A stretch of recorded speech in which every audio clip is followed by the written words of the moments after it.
Hello बच्चों, welcome to वैम्स academy. बच्चों, आज की इस क्लास में मैं आपको एक्सरसाइज 6.2 का क्वेश्चन 6 करवाऊंगा। और बच्चों, मैं क्वेश्चन 1, 2, 3, 4 और 5 की वीडियो अपलोड कर चुका हूं और मैं उम्मीद करता हूं आप लोगों ने वो सारे क्वेश्चन अच्छे से प्रैक्टिस कर लिए होंगे। तो चलिए बच्चों, शुरू करते हैं क्वेश्चन नंबर 6। तो देखिए बच्चों, क्वेश्चन क्या कह रहा है। In figure 6.33 PQ and RS are two mirror placed parallel to each other। PQ और RS इस क्वेश्चन में दो मिरर हैं जो एक दूसरे के पैरेलल है, ऐसा इस क्वेश्चन में लिखा हुआ है। An incident ray AB strike the mirror PQ at B। अब बच्चों, हमारे पास एक रे है AB, ये रही आपके सामने एक रे जो आपकी मिरर को B पर स्ट्राइक कर रही है। अब देखिए बच्चों, जैसी मिरर पे जाएगी तो यहाँ पर इसकी रिफ्लेक्शन पड़ेगी। अब वही लिखा हुआ है, the reflected ray moves along the path BC। और जो इस AB की रिफ्लेक्टेड रे है वो इस पाथ के अलोंग यहाँ पर आती है और RS को कहाँ स्ट्राइक करती है बच्चों? C पॉइंट पर। कहाँ करती है? C पॉइंट पर स्ट्राइक करती है और फिर अगेन ये रिफ्लेक्ट करती है। और आपको प्रूफ करना है कि AB CD के पैरेलल है।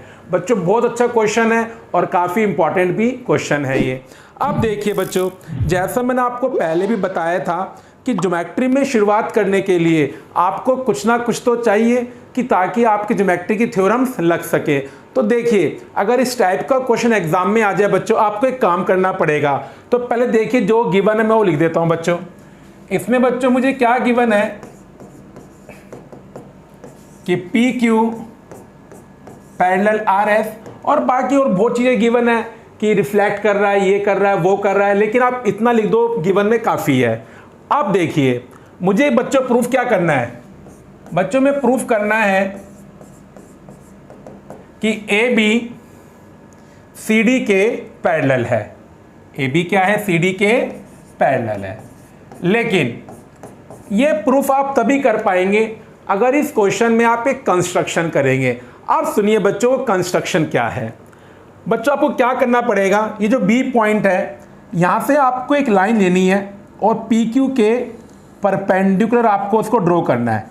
तो मैंने मान लिया BE है कि BE को मैंने PQ के परपेंडिकुलर ड्रॉ किया और यहाँ से आप मान लीजिए CF कि मैंने क्या किया बच्चों, CF को RS के परपेंडिकुलर ड्रॉ किया। और ये स्टेप बच्चों मैं कहाँ दिखाऊंगा? कंस्ट्रक्शन में। किसमें दिखाऊंगा बच्चों? कंस्ट्रक्शन में। कैसे? Draw BE perpendicular PQ, BE perpendicular PQ and CF perpendicular RS। ये काम आपको इस क्वेश्चन में करना पड़ेगा। अब इसे करने के बाद ही हमारे रास्ते इस क्वेश्चन में खुलेंगे। अब देखिए बच्चों, मैं एक काम और करूंगा, मैं इस एंगल को 1 मानूंगा और इस एंगल को 2 मानूंगा और इस एंगल को बच्चों मैंने 3 माना और इस एंगल को मैंने 4 माना। अब एक बात तो सुनिए आप लोग, क्योंकि BE PQ के परपेंडिकुलर है और CF RS के परपेंडिकुलर है और PQ और RS आपस में पैरेलल हैं। अगर दो लाइन अलग अलग लाइन के परपेंडिकुलर है और वो लाइंस आपस में क्या है? पैरेलल है, तो वो परपेंडिकुलर भी आपस में क्या होंगे? पैरेलल होंगे। क्या होंगे? आपस में परपेंडिकुलर भी क्या होंगे? पैरेलल होंगे। तो हम लिखेंगे proof since BE perpendicular PQ and CF perpendicular RS and B and PQ parallel RS then BE parallel CF। क्योंकि बच्चों BE और CF दो परपेंडिकुलर है और वो परपेंडिकुलर PQ पे और RS पे हैं और PQ और RS आपस में पैरेलल हैं, इसलिए BE और CF भी क्या होंगे? आपस में पैरेलल होंगे। अब देखिए बच्चों, मुझे प्रूफ करना है कि AB CD के पैरेलल है। अब डायग्राम देखिए, AB और CD को अगर हमें पैरेलल प्रूफ करना है तो BC बच्चों हमारे लिए क्या बन रही है? ट्रांसवर्सल बन रही है। अगर मैं यहाँ पर प्रूफ कर दूं कि ऑल्टरनेट इंटीरियर एंगल आपस में इक्वल हैं तो लाइंस क्या हो जाएंगी, पैरेलल हो जाएंगी। अब बच्चों वही करने की कोशिश करते हैं। अब देखिए, क्योंकि मैंने BE को और CF को पैरेलल कर दिया है बच्चों, तो ये जो आपकी BC है ये क्या बन गई, ट्रांसवर्सल। तो एंगल 2 और एंगल 3 ये बच्चों आपस में क्या हो जाएंगे, इक्वल हो जाएंगे, क्योंकि एंगल 2 और एंगल 3 क्या बन गए बच्चों, ऑल्टरनेट इंटीरियर एंगल बन गए। तो बच्चों मैं क्या लिखूंगा, since BE parallel CF and BC is a transversal, BC is a transversal, therefore angle 2 equal to angle 3। क्यों बच्चों, ऑल्टरनेट इंटीरियर एंगल। बच्चों मैंने शॉर्ट फॉर्म लिख दी है, ऑल्टरनेट इंटीरियर एंगल। आप एग्जाम में पूरा लिखना, ऑल्टरनेट इंटीरियर एंगल। और बच्चों मैंने इस इक्वेशन को फिलहाल अभी 1 मार्क कर लिया है। अब देखिए बच्चों, ये आपकी रे है जिसने PQ को B पर स्ट्राइक किया और यहाँ से इसकी रिफ्लेक्शन आई बच्चों। क्या यहाँ पे इसकी रिफ्लेक्शन। अब होता है क्या बच्चों, जब आपने परपेंडिकुलर ड्रॉ करा है PQ पर, तो अब होगा क्या, ये एंगल 1 आपका बन गया एंगल ऑफ इंसिडेंस और एंगल 2 बन गया आपका एंगल ऑफ रिफ्लेक्शन। अब ये आपस में इक्वल होते हैं। ये एक रूल होता है बच्चों कि एंगल ऑफ इंसिडेंस किसके इक्वल होता है, एंगल ऑफ रिफ्लेक्शन के। तो यहाँ से एंगल 1 और एंगल 2 इक्वल हो जाएंगे बच्चों, और यहाँ से एंगल 3 और एंगल 4 इक्वल हो जाएंगे। तो बच्चों मैं क्या लिखूंगा, आप now angle 1 equal to angle 2 and angle 3 equal to angle 4, और ब्रैकेट में मेंशन करूंगा बच्चों बिकॉज एंगल ऑफ इंसिडेंस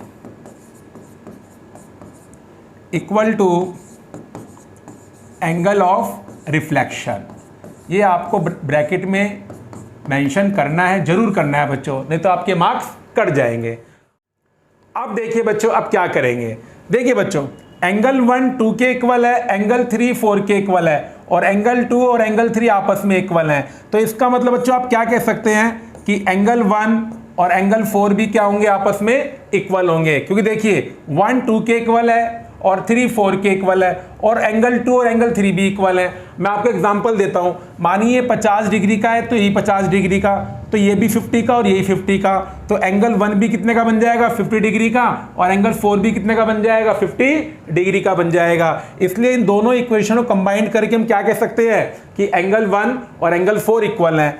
अब बच्चों से आप इक्वेशन 2 मार्क करिए। अब देखिए बच्चों, अगर मैं यहां पर एंगल 1 और एंगल 2 को ऐड करूंगा तो बच्चों मुझे पूरा एंगल मिल जाएगा, एंगल ABC मिल जाएगा बच्चों। इसी तरह से अगर मैं एंगल 3 और एंगल 4 को ऐड करूंगा मुझे एंगल BCD मिल जाएगा। और बच्चे ये हमारे क्या है, ऑल्टरनेट इंटीरियर एंगल है। तो यहां से मुझे अगला स्टेप मिल गया बच्चों कि मैं क्या करूंगा, एडिंग इक्वेशन 1 एंड 2। अब बच्चों दो इक्वेशन को कैसे ऐड करते हैं, जो एक्सप्रेशन लेफ्ट हैंड साइड में है उन्हें आपस में ऐड कर दो, और जो एक्सप्रेशन राइट हैंड साइड में है उन्हें आपस में ऐड कर दो।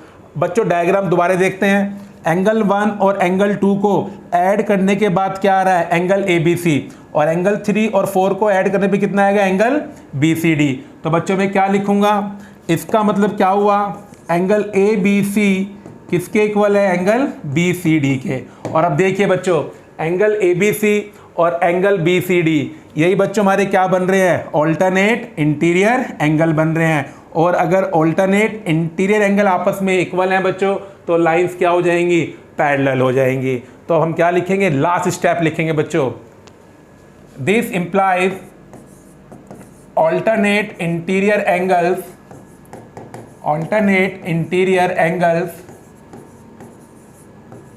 on the line AB and CD are equal, therefore AB parallel CD। तो देखिए बच्चों ज़्यादा मुश्किल क्वेश्चन नहीं है, इसे आप घर पे अच्छे से प्रैक्टिस कीजिए और समझिए। बस इसमें आपको एक बात ध्यान रखनी है कि एंगल ऑफ इंसिडेंस किसके इक्वल होता है, एंगल ऑफ रिफ्लेक्शन के इक्वल होता है। और उसके बाद फिर ये क्वेश्चन बहुत ज़्यादा सिंपल है। अगर बच्चों आपको मेरी वीडियो अच्छी लगी है तो वीडियो को लाइक करें और शेयर करें और मेरे चैनल को सब्सक्राइब करना बिल्कुल भी ना भूलें।